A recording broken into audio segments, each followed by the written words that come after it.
You're chained in the hull of a ship. The smell of rotten fish burns your throat. You can't see anything, only hear the water hitting the wood and the moans of other women around you.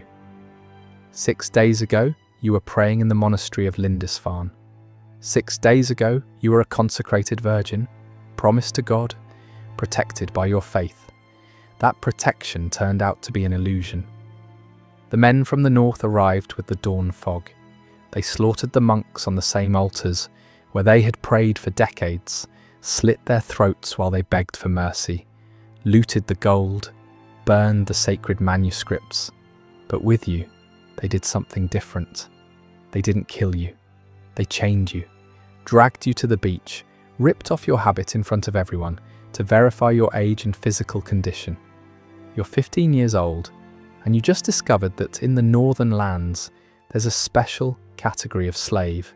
It's called Frilla Christina, Christian captive, preferably a nun, preferably a virgin.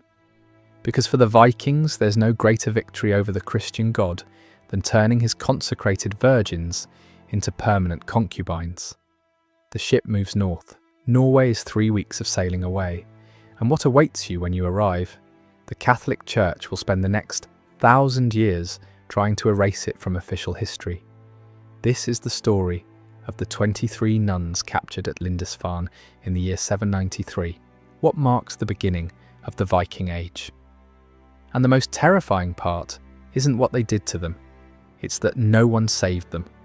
Not the Christian kings, not the bishops, not even the parents who handed them over to the monastery, believing they'd be protected. Everyone knew what the Vikings did with captives, and everyone stayed silent. If this story grips you, drop a like and subscribe. It takes a second and helps us keep unearthing the voices the world chose to silence. But before you understand what the Vikings did to these women, you need to understand what they lost that morning. June 8th, 793 AD, dawn. The island of Lindisfarne sits off the coast of Northumbria, England. It's one of the holiest sites in all of Christendom. Home to the relics of St. Cuthbert, a place where monks have prayed and copied sacred texts for over 150 years. The monastery houses 47 monks, 23 nuns, and treasures accumulated over generations. Gold chalices, silver crosses, manuscripts illuminated with covers encrusted in precious gems, reliquaries containing the bones of saints. The monks had heard rumours, pagans from the north attacking coastal villages, but Lindisfarne was sacred ground, protected by God himself. That morning the fog was thick. The watchman on the tower saw nothing until it was too late. 30 ships, dragon heads carved on their prows, emerging from the grey mist like ghosts from a nightmare. By the time the alarm bells rang, the Vikings were already on the beach. They didn't negotiate, didn't demand surrender, didn't even pause to assess the situation. They simply attacked. The first monks who ran toward the beach to greet what they thought were traders died with their hands raised in welcome. Axes split their skulls before they could understand what was happening. The Vikings moved with terrifying efficiency. They'd done this before.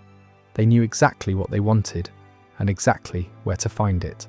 Some headed for the church, others for the treasury, others for the dormitories. The monks who tried to resist were cut down instantly. The monks who tried to flee were hunted through the cloisters. The monks who hid were dragged from their hiding places and executed in the courtyard. Father Aldwin the abbot was found kneeling before the altar, praying. They decapitated him where he knelt.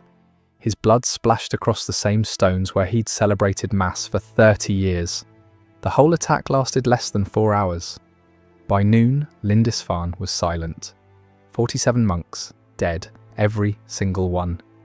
But the 23 nuns, they were still alive, and that's when their nightmare truly began. The Vikings didn't take women randomly. They had a system. To understand why they captured nuns specifically, you need to understand Scandinavian social structure in the 8th century. In Norse societies, women actually had more rights than in the rest of Europe. They could inherit property, divorce their husbands, participate in trade, but there was also a particular institution called thrall, slavery, And within slavery, there were specific categories. Common thralls did agricultural or domestic work, but there was a special category called ambat, female slaves who also functioned as permanent concubines. And within that category, the most valued were Frilla Christina, Christian slaves, especially nuns. The reason was twofold. First, religious humiliation.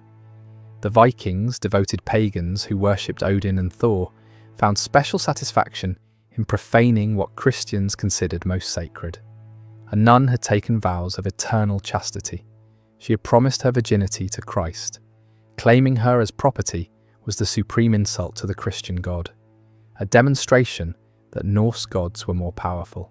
Second, practical economics. Nuns were educated women, rare in that era. They could read and write in Latin, some in Greek. They knew medicinal herbs, sophisticated weaving techniques, basic accounting. As slaves, they had multiple uses: domestic, reproductive, intellectual. So on that beach at Lindisfarne, while smoke rose from the burning monastery, the Vikings began their selection. They stripped the nuns naked, examined them like livestock at market, checked teeth, inspected skin for diseases, estimated ages. Abbess Elfrida, 52 years old, was deemed too old to be useful. Her throat was cut on the spot. Her blood soaked into the same sand where her sisters knelt, watching. The remaining 22 women were sorted. The youngest and most attractive, approximately 8 of them, were designated for a ritual the Vikings called blodband, blood marriage. The older or less attractive ones were assigned as common ambat, domestic slaves with other obligations. 1. Novice, a girl named Hilda, according to a fragmented 9th century manuscript, was only 15 years old. She would become one of the 8 chosen for blood marriage. None of them understood what that meant. They would learn. The 3-week voyage to Norway wasn't just transportation, it was psychological warfare. The Vikings didn't touch the nuns immediately after capturing them. Not on the ships, at least not the ones destined for blood marriage. They kept them chained in the cargo holds, dark, humid spaces that smelled of rotten fish and salt water. They fed them scraps, mouldy bread, dried fish so salty it burned the throat. They forced them to urinate and defecate where they sat. No privacy, no cleaning. It was systematic depersonalization, a process to break the identity they'd built over years of monastic life. The warriors visited them regularly, not to violate them, not yet, to humiliate them in other ways. They forced them to pronounce blasphemies against Christ, cut their hair, which the nuns kept long under their veils as a symbol of consecrated femininity, and threw it into the sea, made them drink strong beer until they vomited, breaking their vows of sobriety. They forced them to witness pagan sacrifices, where Vikings slaughtered animals and sprinkled the blood over wooden idols carved to represent Thor and Freya. Every act was designed to demonstrate that their god didn't protect them, that their vows meant nothing, that their identity as brides of Christ was an illusion that could be destroyed. Modern psychologists have a term for this: learned helplessness. In the 1960s, researcher Martin Seligman discovered that when subjects learned nothing they could change their situation, they stopped trying. They surrendered. Not from weakness, but because their brains were trying to protect them from madness. First you fight. Then you realize fighting doesn't work. Then you stop fighting. Then you stop feeling. The nuns in those shipholds were being systematically broken. Not through violence, not yet, but through degradation, isolation and uncertainty that never ended. By the time they reached Norway, most had already surrendered inside. That was the point. What you're about to see is so disturbing that the Catholic Church spent centuries destroying every document that mentioned it. Subscribe. Because Crown and Dagger doesn't hide from history's darkest chapters. When the ships finally reached the Norwegian coast, probably some fjord near the Hordaland region, the next phase of the system began. The nuns were unloaded and taken to what the Norse called thralahus, slave houses, wooden structures where captives were processed before final distribution. There they were washed for the first time in weeks, not out of compassion, because Vikings valued basic cleanliness in their property. They were examined by older Norse women, experts in evaluating fertility, dental health, signs of disease, physical strength. Based on these evaluations, the nuns were classified. The 8 youngest and most attractive were prepared for bloodband, blood marriage. This was a complex ritual documented in the Icelandic sagas. Though the sagas generally omit the most brutal details, it occurred during Blot, a Viking religious festival celebrated 3 times per year. The captive was brought to the Hergra, a pagan stone altar usually located in a forest clearing considered sacred. She was naked, hands tied behind her back. The Jarl or Hersir, the local leader claiming her, stood before her dressed in ceremonial armour. Between them, a Godi, a pagan priest, performed the ceremony. The Godi sacrificed a horse, an animal sacred to Odin. He collected the blood in a bronze bowl and mixed it with fermented mead. He forced the captive to drink the mixture while reciting invocations to Freya and Frigg, goddesses associated with fertility and marriage. Then the Jarl cut his own palm with a ritual knife and forced the captive to do the same. They pressed their bleeding palms together while the Godi bound them with a leather cord, creating a blood bond that, according to Norse beliefs, united their spirits permanently. The final part of the ritual was public and brutal. The Jarl claimed the captive on the stone altar while the community watched. It wasn't an act of passion, it was a religious ceremony. Spectators chanted hymns to Freya, beat shields rhythmically, drank mead. When it was over, he marked her forehead with her blood, claiming her as his Frilla. The complete ceremony could last several hours, depending on how many additional rituals the Godi deemed necessary. For the nuns of Lindisfarne, this ritual was total destruction of their previous identity. They had spent years, some decades, cultivating spiritual purity. They had memorized psalms, fasted, flagellated their own bodies to suppress carnal desires. Their entire lives were built around virginity as sacrament. Now that virginity was torn away in a pagan ceremony, specifically designed to profane what they considered most sacred, many tried to resist, screaming prayers in Latin, invoking the Virgin Mary. But the Vikings interpreted that resistance as evidence the ritual was working, that they were breaking the power of the Christian God over these women. After the blood marriage, the life of a Frilla Christina followed established patterns. She lived in her master's house, generally in a separate room from the legitimate wife, but within the same family complex. She belonged to him completely, available whenever he desired, without the right to refuse. But she also had domestic obligations, weaving, cooking, caring for children, working in the gardens. The nuns, with their literacy skills, were frequently assigned additional tasks, keeping trade records, teaching the family's children, preparing herbal medicines. Pregnancies were inevitable and frequent. Vikings valued fertility. They believed many children ensured family prosperity. A Frilla who became pregnant received no special treatment, no rest. She worked until the moment of birth, gave birth assisted only by other slaves, returned to work days later. Babies born to Frilla had ambiguous status. They weren't automatically slaves, but they weren't free either. The master could decide to recognize them as legitimate children, convert them to slaves, or expose them. A Norse practice where unwanted babies were left in the forest to die. The nuns, who had spent years in cloister, protected from all male contact, now faced repeated pregnancies that destroyed their bodies. Without prior knowledge of childbirth, without mental preparation, many died in the process.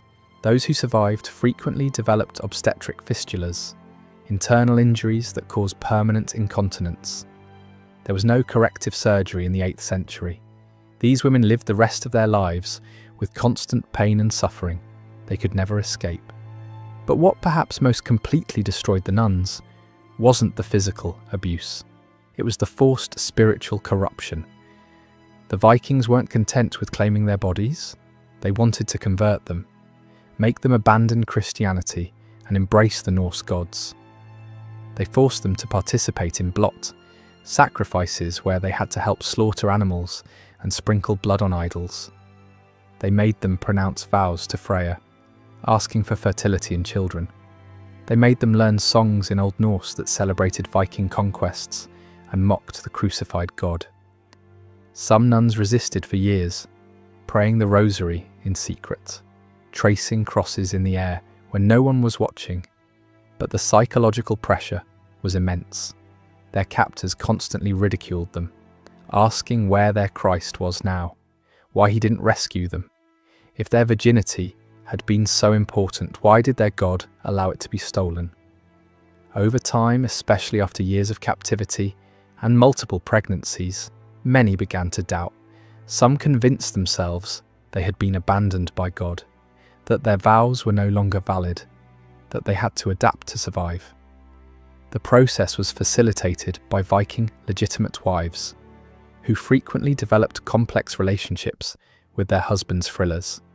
Some wives saw the Christian slaves as threats and treated them with extreme cruelty, beating them, burning them with hot irons, forcing them to perform the most degrading tasks. Others developed something like camaraderie, recognizing that both were victims of the same patriarchal system, though at different levels. These wives occasionally helped the friller, teaching them Norse customs, protecting them from the worst punishments, even allowing them to keep hidden Christian symbols. A fragment preserved in a monastery library mentions a nun called Edgith.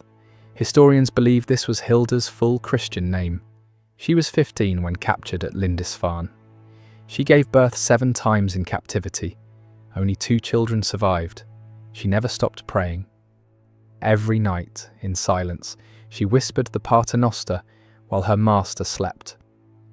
When she died at 34, worn out by pregnancies and labour, her master buried her with a small wooden cross she had carved in secret.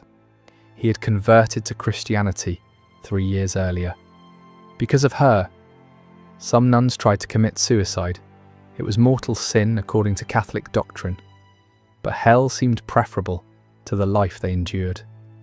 They hanged themselves with leather cords when they had opportunity, threw themselves into frozen fjords during winter, ingested poisonous berries they found in the forests. But Vikings had developed techniques to prevent suicides, invaluable slaves. They watched them constantly, kept them slightly malnourished to reduce their physical strength, and brutally punished any failed attempt.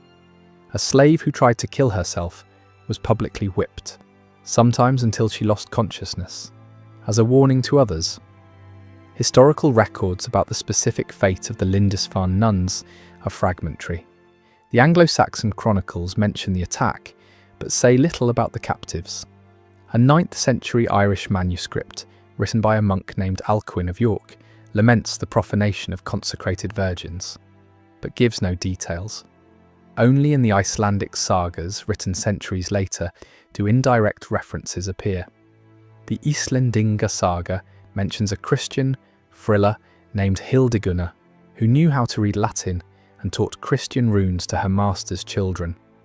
The Egil saga speaks of an English slave who secretly maintained her faith and eventually converted her master to Christianity before dying.